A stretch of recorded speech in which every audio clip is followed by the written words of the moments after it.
Aluminium manufacturer accused of running 19-year supply quality scam. Scientists at NASA have accused one of their metal suppliers of lying about the strength of its aluminium in a 19-year scam that caused $700 million in satellites and other parts to go up in smoke.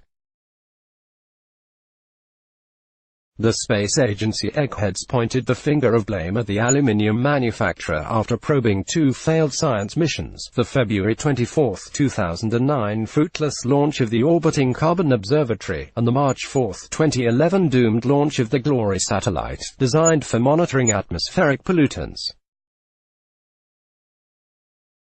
In both cases, the rocket fairing, which is the nose cone protecting the satellite payload, failed to separate after liftoff. As a result, the orbiting Carbon Observatory (OCO) plunged into the ocean off the Antarctic, and Glory swiftly crashed into the Pacific. After their rockets fell back to Earth, the satellites still attached. Blunders were traced back to the fairing release mechanism, and specifically the aluminium, or aluminum in freedom language, used in this component. It was supplied by Sapa Profiles Inc. of Oregon, USA, now renamed Hydro Extrusion Portland, Inc. NASA's Boffin said the metals used were not up to specification, and called in the feds. Subsequent checks appeared to show that Sapa had been falsifying its materials testing reports for profit. The metal was supposed to have a particular tensile strength. However, company employees fudged the tests to increase profit margins, investigators said. NASA relies on the integrity of our industry throughout the supply chain, said Jim Norman, NASA's director for launch services, earlier this week. While we do perform our own testing, NASA is not able to retest every single component. That is why we require and pay for certain components to be tested and certified by the supplier. When testing results are altered and certifications are provided falsely, missions fail.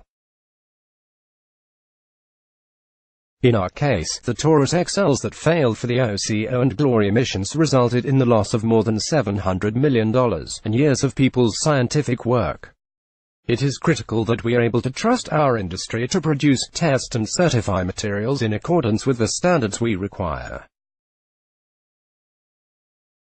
In this case, our trust was severely violated. The feds said they uncovered thousands of falsified records relating to the breaking point of Sapa's metal. And it wasn't just NASA that got stiffed, we're told. The same plant supplied the U.S. military and hundreds of other customers in America and around the world.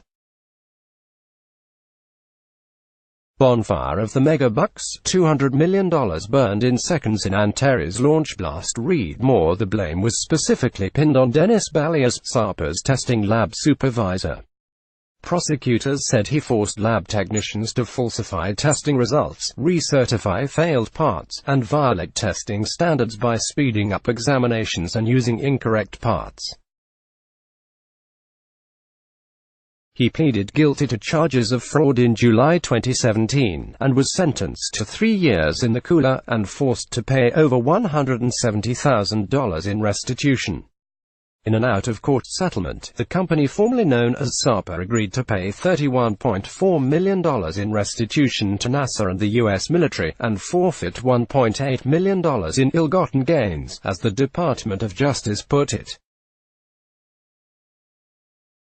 That ended a criminal fraud case against the biz.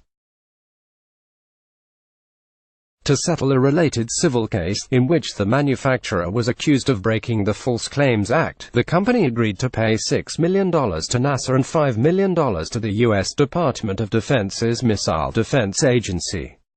It is also barred from selling to U.S. government agencies in the future. Our partners at NASA and in the military, as well as hundreds of private businesses, put their faith in the integrity of this supplier and the structural integrity of its products, said Special Agent in Charge Lauren Wren Cannon of the FBI's Portland field office. For almost 2 decades, this company's greed violated that trust. Registered sponsored, getting more from less. Let's block ads. Why?